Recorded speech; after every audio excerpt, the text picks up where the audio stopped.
Hello दोस्तों, study mode में आपका स्वागत है।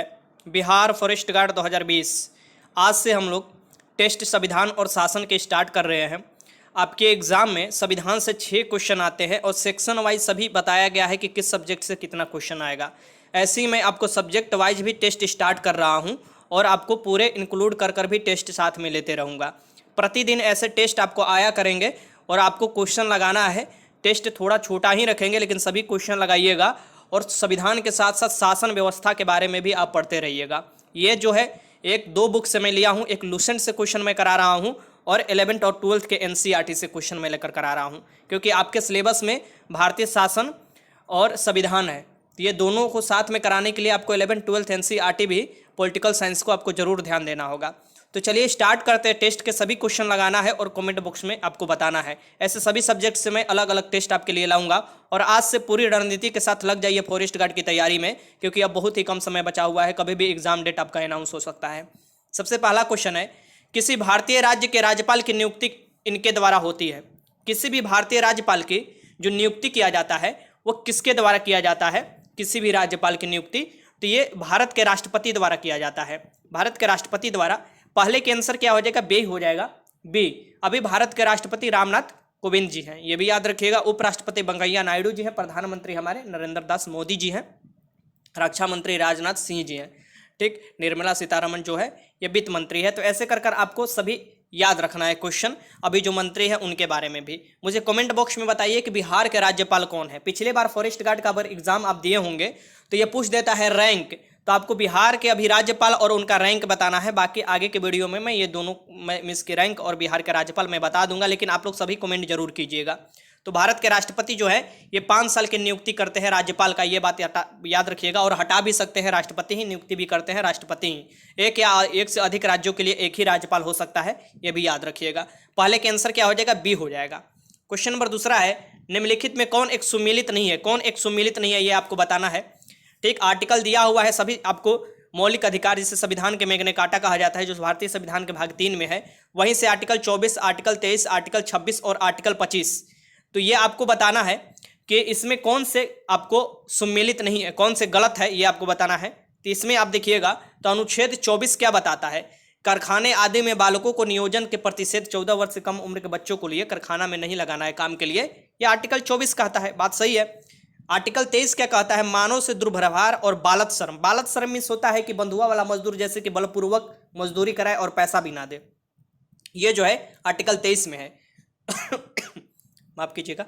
सी देखिए, सी में क्या है? अनुच्छेद 26 है, धार्मिक कार्यों के प्रबंधन की स्वतंत्रता।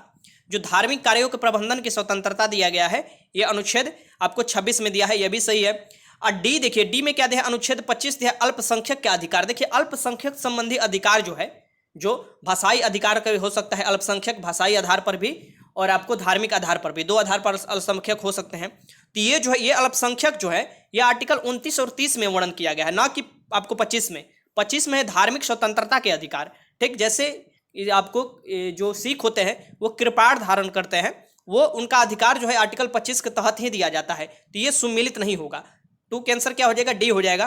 कोशिश किया जाएगा कि 10 से 12 मिनट का वीडियो रखा जाए कि अच्छे से आप देख सकते हैं और आराम से क्वेश्चन कभी भी जब भी आपको समय मिले एक्स्ट्रा क्वेश्चन देकर आप लगा सकते हैं।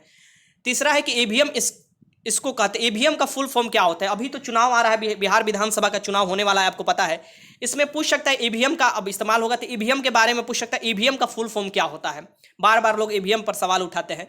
तो इलेक्ट्रॉनिक वोटिंग मशीन क्या होता है? इलेक्ट्रॉनिक वोटिंग मशीन होता है, ईवीएम का फुल फॉर्म होता है। तीसरे के आंसर क्या हो जाएगा? ये हो जाएगा। अगर पूछे कि सबसे पहले किस राज्य में ईवीएम का उपयोग किया गया था, सबसे पहले तो आप केरल हो जाएगा। और पूर्णतः जो चुनाव कराया गया था कौन से पूरे राज्यों में, तो वो गोवा हो जाएगा। गोवा छोटा सा रास्ता, इसलिए पूर्णतः चुनाव सबसे पहले कराया गया था। लेकिन सबसे पहले जो ईवीएम से अगर उपयोग कहा जाए सबसे पहले किस राज्य में, केरल में। और पूछे कि सबसे पहले ईवीएम से किस राज्य का पूर्णतः चुनाव कराया गया था, तो वो गोवा था। ठीक। तो ये दोनों याद रखिएगा।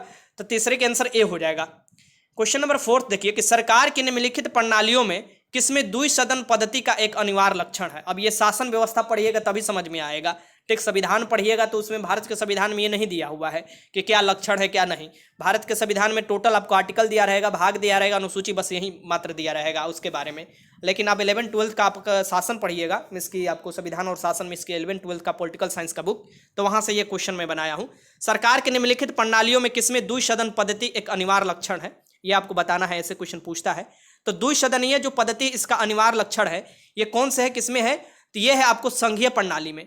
संघीय प्रणाली में पक्का, संघीय प्रणाली में क्या होता है, एक संघ की तरह काम करता है, मीन्स की आपको केंद्र लेवल पर भी और राज्य लेवल पर भी मीन्स की काम होता है। सरकारों का बंटवारा होता है केंद्र लेवल पर, राज्य लेवल पर, दोनों लेवल पर, मीन्स की आपको ये होता है। ठीक, जैसे कि अमेरिका के संविधान में है। तो ये जो संघीय प्रणाली की सरकार है ये पक्का इसमें क्या होता है कि द्विसदनीय पद्धति होता है। ठीक, उच्च सदन और निम्न सदन जिसे हम लोग बोलते हैं। 4 के आंसर क्या हो जाएगा, बी हो जाएगा। ठीक, अब देखिए भारत में भी द्विसदनीय पद्धति है, लोकसभा है और राज्यसभा है। ठीक, ऐसा नहीं है, भारत में द्विसदनीय पद्धति है, लेकिन भारत का संघीय शासन नहीं है। संघीय में इसकी जैसे कि अमेरिका का संघीय शासन है उस तरह से भारत में संघीय शासन नहीं है।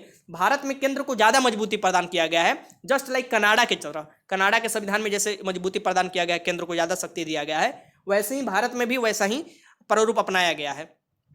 5वां देखिए, भारतीय संविधान का अंतिम व्याख्याता कौन करता है, मीन्स की अंतिम व्याख्या जो करता है भारतीय संविधान का, ये किसके पास अधिकार है अंतिम व्याख्या करने का, ये आपको बताना है। तो भारतीय संविधान का जो अंतिम व्याख्या किया जाता है ये हमारे सुप्रीम कोर्ट द्वारा किया जाता है। सुप्रीम कोर्ट को भारतीय संविधान का संरक्षक भी बोला जाता है, ये भी याद रखिएगा। अगर कोई भी बात में, जैसे संविधान में कोई बात है उस पर अगर बहस करना हो तो भारतीय संविधान के जो सर्वोच्च न्यायालय है, भारतीय संविधान के कोई भी बात पर ये आपको कहता है, बहस करता है। आप केशवानंद भारती केस पढ़े होंगे। केशवानंद भारती केस 1973, बहुत ही मतलब समझिए कि अभी तक के सबसे मस्त केस और सबसे इंपॉर्टेंट केस है, याद रखिएगा, दे सकता है केशवानंद भारती केस 1973 के बारे में।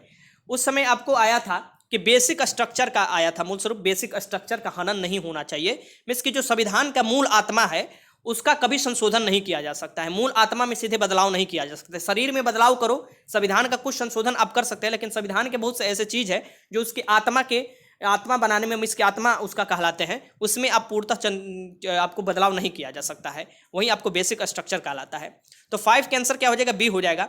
अब क्वेश्चन नंबर 6 देखिए। अभी देखिए ये पूछ सकता है कि जो सर्वोच्च न्यायालय है उसमें अभी न्यायाधीशों की संख्या कितना है। इससे पहले 31 होता था, एक आपको मुख्य न्यायाधीश और 30 न्यायाधीश होते थे, लेकिन इस बार बदलाव किया गया है, अब 34 कर दिया गया है। मीन्स कि 33 जो है अन्य न्यायाधीश होते हैं और एक मुख्य न्यायाधीश होता है, तो बढ़ाया गया जनसंख्या, ये याद रखिएगा, न्यायाधीशों की। ठीक, तो ये अभी बोमड़े जो है, जो मुख्य न्यायाधीश है बोमड़े। ठीक, 6 बताइए, राज्य की वास्तविक कार्यपालिका शक्ति का प्रयोग किसके द्वारा किया जाता है। ध्यान से क्वेश्चन पढ़िए, जल्दी से क्वेश्चन लगाने के चक्कर में ना रहिएगा, कुछ तो सेकंड आपको देना पड़ेगा क्वेश्चन पर। यहां पर दे रहा है वास्तविक कार्यपालिका शक्ति किसमें निहित होता है, राज्य का। तो जो वास्तविक कार्यपालिका शक्ति होता है यह मुख्यमंत्री में निहित होता है, लेकिन ऐसे कार्यपालिका प्रमुख कौन होता है, राज्य का हम बोल रहे हैं, किसी भी राज्य का वो राज्यपाल होता है, लेकिन जो वास्तविक कार्यपालिका की शक्ति होती है यह मुख्यमंत्री में निहित होती है। ठीक, ये याद रखिएगा, मुख्यमंत्री और मंत्रिमंडल के सलाह पर ही राज्यपाल कोई काम करता है। ठीक, साइन तो राज्यपाल का रहता है, लेकिन सलाह और जो भी दिया जाता है वो मुख्यमंत्री द्वारा दिया जाता है, या इसके जो कैबिनेट के मंत्री है। 6 के आंसर क्या हो जाएगा, बी हो जाएगा। क्वेश्चन नंबर 7 है कि लोकतंत्रीय विकेंद्रीकरण का आशय है। अब देखिए ये भी आपको नहीं दिया रहेगा संविधान में, जब पढ़िएगा तो संविधान में पूर्णतः बोल रहा हूँ, ये नहीं कि बहुत से ऐसे है संविधान के बुक भी है जिसमें संविधान और शासन दोनों दिया रहता है, जैसे लक्ष्मीकांत बुक है, वहाँ पर पढ़िएगा तो इसके बारे में आपको मिल सकता है। तो लोकतंत्र विकेंद्रीकरण का आशय क्या है, ये भी एनसीईआरटी 11-12 से है। तो जो एनसीईआरटी है उसे नहीं छोड़ना है, उसको भी ध्यान में रखकर चलना है। कंपटीशन का बहुत हार्ड होने वाला है, इसलिए मैं कोशिश करूंगा ऐसे 20 वीडियो में आपको उपलब्ध करा दूं संविधान का और हर सब्जेक्ट का, जहां से क्वेश्चन बनता है, जो भी इंपॉर्टेंट क्वेश्चन बनता है वो सभी हम कराने वाले हैं आपको। लोकतंत्रीय विकेंद्रीकरण का आशय क्या होता है, लोकतंत्रीय विकेंद्रीकरण का आशय होता है स्थानीय सरकार। क्या है, स्थानीय सरकार। स्थानीय सरकार कहने का मतलब कि जैसे पंचायती राज व्यवस्था लागू किया गया भारत में, वो स्थानीय सरकार है। पंचायती राज व्यवस्था, नगर पालिका शहर के लिए, ठीक, ये सब जो है, तो ये जो है ये स्थानीय सरकार है। मीन्स कि लोकतंत्र का विकेंद्रीकरण किया गया, मीन्स कि निचले स्तर पर आपको लोकतंत्र पहुंचाया गया जिसमें जनता अच्छे से भागीदारी अपना निभा सके। ठीक, तो लोकतंत्रीय विकेंद्रीकरण का आशय क्या होता है, स्थानीय स्तर पर सरकार।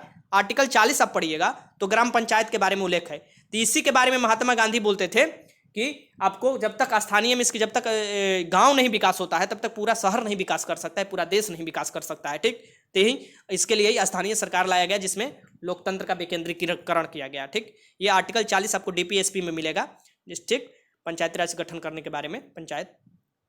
8 है, निम्न में से कौन अब भारत के मूल अधिकार नहीं है। यह बताना है कि इनमें से कौन मूल अधिकार नहीं है भारत के।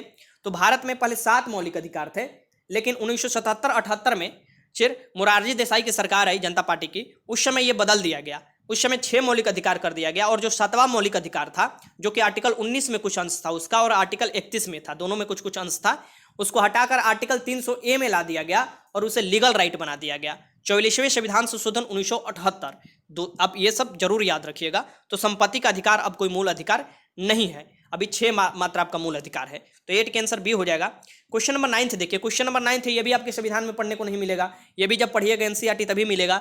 तो इसलिए मैं आपको थोड़ा समय लिया हूं। अभी आप बहुत लोग बोल रहे थे कि सर फॉरेस्ट गार्ड का आप छोड़ दिए हैं, नहीं, मैं पहले भी बोला था मैं फॉरेस्ट गार्ड के बहुत अच्छे तरीके से तैयारी कराऊंगा, बस वह रणनीति बना रहा था और वो रणनीति अब बन चुका है। अब अच्छे से आपको टेस्ट भी लिया जाएगा, अच्छे से सब चीज़ मैं आपको देने वाला हूँ, ठीक। तो अब तैयार हो जाइएगा आपसे मन लगाकर पढ़ने के लिए।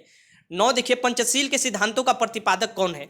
जो पंचशील सिद्धांत है ये सबसे पहले 1954 में आता है, जो कि आपको चाइना के साथ जवाहरलाल नेहरू ने ये पंचशील सिद्धांत आपको किया था। पंचशील सिद्धांत में कि आप अपनी बाउंड्री का रक्षा करेंगे, हमने अपने बाउंड्री का कोई भी मतलब गोली वोली नहीं चलेगी, ये सब जो भी है पंचशील सिद्धांत में 5 सिद्धांत आते हैं, ठीक। अब ये जो है अभी मुद्दा गरमाया हुआ है चीन और इंडिया में, तो ये बन सकता है यहाँ से क्वेश्चन कि पंचशील सिद्धांत जो है अब आपके शासन व्यवस्था में भी है। तो जो पंचशील सिद्धांत के प्रतिपादक थे ये कौन थे, जवाहरलाल नेहरू, जो कि हमारे प्रथम प्रधानमंत्री थे। लेकिन पंचशील सिद्धांत का उल्लंघन हुआ और 1962 में ही चीन ने भारत पर आक्रमण कर दिया गया था, ठीक। और सबसे पहले जो आपात लागू किया गया था इसी समय किया गया था, 1962 में ही। एक बात याद रखिएगा, उस समय चीनी और भारतीय भाई भाई बोले जाते थे, लेकिन 1962 में ये भाई भाई कहना टूट गया, ठीक। अब 10वां देखिए, 10वां है कि संसद के किस वित्तीय समिति में राज्यसभा का कोई प्रतिनिधित्व नहीं होता। राज्यसभा के कोई भी सदस्य नहीं होते हैं, ये संसद की कौन सी वित्तीय समिति है, ये आपको बताना है कि कोई भी प्रतिनिधित्व नहीं होता है राज्यसभा का। तो ये आपके सामने ऑप्शन है, प्राक्कलन समिति, लोक लेखा समिति, लोक उपक्रम समिति और व्यय समिति। प्राक्कलन समिति सबसे बड़ा समिति है और इसमें सिर्फ लोकसभा के सदस्य होते हैं, और लोकसभा के सदस्य मीन्स कि लोकसभा के सभी सदस्य इसमें भाग लेते हैं, चुनाव एक टाइप के होता है और इसके सदस्य को चुना जाता है। बहुत महत्वपूर्ण ये समिति है प्राक्कलन समिति। इसमें राज्यसभा के कोई भी सदस्य नहीं होते हैं, 30 सदस्य होते हैं इसमें लोकसभा के सिर्फ। 10 के आंसर ए हो जाएगा, ये याद रखिएगा। क्वेश्चन नंबर 11 है कि पहले अविश्वास प्रस्ताव और दूसरी अविश्वास प्रस्ताव के बीच अंतर होना चाहिए। जो अविश्वास प्रस्ताव है किसी मंत्री किसी भी सांसद के विरुद्ध आ सकता है, किसी भी सरकार के विरुद्ध आता है, ठीक, प्रधानमंत्री के विरुद्ध भी आ सकता है, जिसमें पूरे मंत्रिमंडल या पूरे आपको इस्तीफा देना पड़ता है। अगर पारित हो जाता है एक भी मंत्री के विरुद्ध तो अविश्वास प्रस्ताव, एक मंत्री के मतलब कि समस्त सबों के उसे जो चला रहा है उस समय शासन, उसके समस्त के विरुद्ध वो अविश्वास प्रस्ताव साबित हो गया। तो ये जो 2 अविश्वास प्रस्ताव के बीच में समय होना चाहिए, ये आपको कितना होना चाहिए, 6 महीने का होना चाहिए, 6 महीने। 11 के आंसर बी हो जाएगा। 6 महीने के कॉन्सेप्ट और 14 दिन का कॉन्सेप्ट और 2 महीने के कॉन्सेप्ट, ये बड़ा संविधान में बार बार आता है। 6 महीने के कॉन्सेप्ट में ये भी आता है कि अगर कोई भी प्रधानमंत्री बनता है या कोई मंत्री बनता है और वो संसद के कोई भी सदस्य नहीं हो, या विधानसभा की बात करें तो विधानसभा में किसी का सदस्य नहीं हो या विधान परिषद में, तो उसे 6 महीने का सदस्य बनने के लिए दिया जाता है मौका किसी भी मंत्री को, और 6 महीना तक मंत्री बना रह सकता है, ठीक। ये 6 महीना कॉन्सेप्ट आया। कोई भी चुनाव जो भी होता है, जैसे लोकसभा के कुछ जो जैसे कि कोई लोकसभा के चुनाव हुआ उस पर जो थे वो खड़े हुए थे वो मर गए तो फिर उनके 6 महीने के अंदर भरना है, या पंचायती राज व्यवस्था का जो चुनाव हुआ मुखिया मर गए तो उनके अंदर 6 महीने के अंदर फिर उसको चुनाव कराकर भरना है। तो ये सब जो है ये सब में भी 6 महीने का आपको कम से कम अंतराल होता है। 2 बैठक जो होता है, 2 बैठकों के बीच में भी कम से कम जो मीन्स की मैक्सिमम जो हो सकता है, कम से कम नहीं मैक्सिमम जो अंतराल हो सकता है वो 6 महीने का होता है। तो ये 6 महीने का कॉन्सेप्ट बार बार आता है, ये सब याद रखिएगा 6 महीने वाला कॉन्सेप्ट को। 11 का आंसर बी हो जाएगा। क्वेश्चन नंबर 12 है कि भारत के महान्यायवादी की नियुक्ति कौन करता है। भारत के महान्यायवादी मीन्स की महान्यायवादी को बोला जाता है अटॉर्नी जनरल ऑफ इंडिया, ठीक। महाधिवक्ता भी होता है, महाधिवक्ता जैसे राज्य के जो कानूनी होता है उसके प्रमुख होता है, वैसे महान्यायवादी जो होता है अटॉर्नी जनरल, जो कि आर्टिकल 76 में इसका वर्णन है, ठीक। ये जो होता है ये केंद्र सरकार को उच्च कानूनी परामर्श देता है और वही उच्च कानूनी पदाधिकारी होता है, ठीक।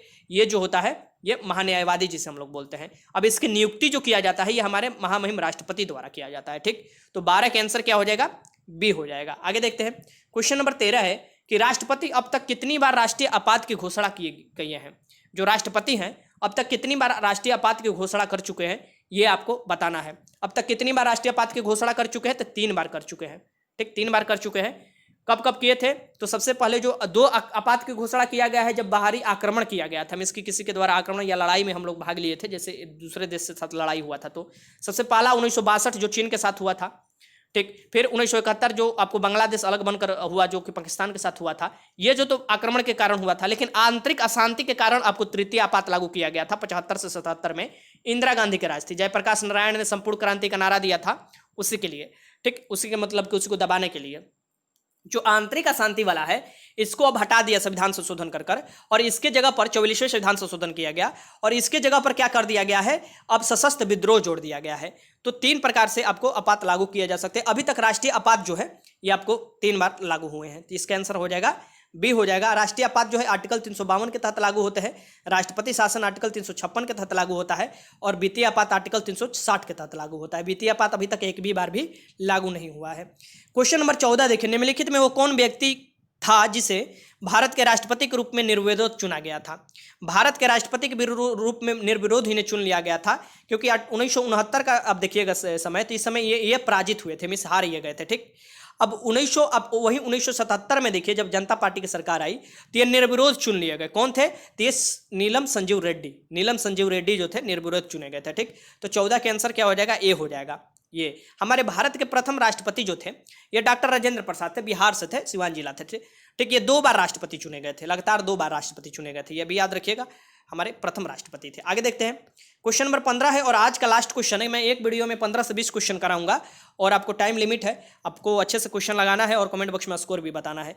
15 है कि निम्नलिखित में वह संवैधानिक संशोधन कौन सा है जिसके द्वारा राजनीतिक दल बदल, ठीक, जो कि डिफेकेशन पर प्रतिबंध लगाया गया। इसके दल बदलू कानून जो आया था ये कब आया था, तो राजीव गांधी उस समय थे, राजीव गांधी के समय आया था, ठीक, क्योंकि लोग एक दल बदल कर लेते थे और सरकार गिराने लगते थे, तो ये जो किया था इसी के विरुद्ध ये आया था राजनीतिक दल बदल। इस पर प्रतिबंध जो लगाया था दल बदलू पर, ये 1985 में लगाया गया था 52वां संविधान संशोधन द्वारा। 1985 52वां संविधान संशोधन, दोनों याद रखिएगा, ठीक, डेट भी याद रखिएगा, पूछ देता है, और आपको साथ में कौन से संशोधन हुए थे, ठीक। हमारे आर्टिकल 368 जो है भारतीय संविधान के, इसमें संशोधन के बारे में जिक्र है, भारतीय संविधान के संशोधन के बारे में जिक्र है, ठीक। तो 15 के आंसर क्या हो जाएगा, बी हो जाएगा, ठीक। अब आपको क्या करना है कि अपना स्कोर बताना है। देखिए यहाँ पर लिखा हुआ है कि अपना स्कोर बताइए कि कितने आप 15 में से सही किए। और देखिए मैं अच्छे से तैयारी कराऊंगा, सभी सब्जेक्ट वाइज तैयारी करूंगा। 6 क्वेश्चन आता है भारतीय शासन और संविधान से, वैसे इतिहास से भी 6 क्वेश्चन आता है, भूगोल से भी 6 क्वेश्चन आता है, अर्थव्यवस्था से 6 क्वेश्चन आता है, करंट अफेयर से 6 क्वेश्चन आता है, ठीक। साइंस का सेक्शन अलग है, साइंस का मैं अलग अलग टेस्ट लूंगा, तो इसलिए मैं सब्जेक्ट वाइज इसलिए आपको करा रहा हूं कि कम समय में आपको अच्छा टेस्ट लगा लीजिएगा और पूरे विश्लेषण के साथ मैं अच्छे से आपको समझा भी सकता हूं, ठीक। तो ये कैसा लगा आपको, इसे मैं कंटिन्यू रखूँ तो आपको यस लिखना है कि ये अच्छा लग रहा है और मैं इसे कंटिन्यू रखूँ। डेली मैं आपको टेस्ट कराने वाला हूँ, तो वीडियो अच्छा लगा तो लाइक कीजिए, अपना स्कोर जरूर बताइएगा कितना भी आया। वीडियो देखने के आपका बहुत बहुत धन्यवाद।